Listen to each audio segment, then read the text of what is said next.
Nous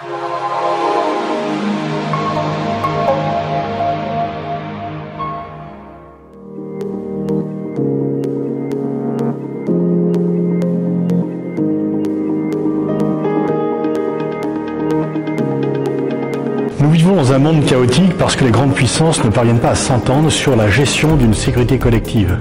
Et au premier rang d'entre eux, les États-Unis, qui espèrent pouvoir imposer leur solution nationale au reste du monde sans tenir compte des intérêts et des positions des autres pays. Pour Donald Trump, il n'y a pas d'alliés, il n'y a que des vassaux et il ne veut pas entendre parler de la vie des autres pays. La Chine monte en puissance aussi, et ce que l'on peut craindre, c'est une sorte de duel entre la Chine et les États-Unis. Les États-Unis n'apprécient pas la montée en puissance de la Chine et le fait de pouvoir être détrôné par la puissance chinoise.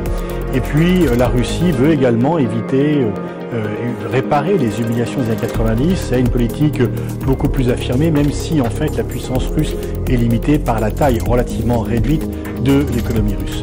L'Europe est pour sa part divisée avec une montée de l'extrême droite, mais en même temps elle reste aussi une zone de prospérité, une zone qui est attirante, et il y a ce paradoxe européen qui est que les citoyens qui vivent au sein de l'Union européenne éprouvent une certaine fatigue de la construction européenne, alors que les nations et les citoyens qui vivent en dehors de l'Union européenne sont toujours extrêmement attirés par cette même Union européenne.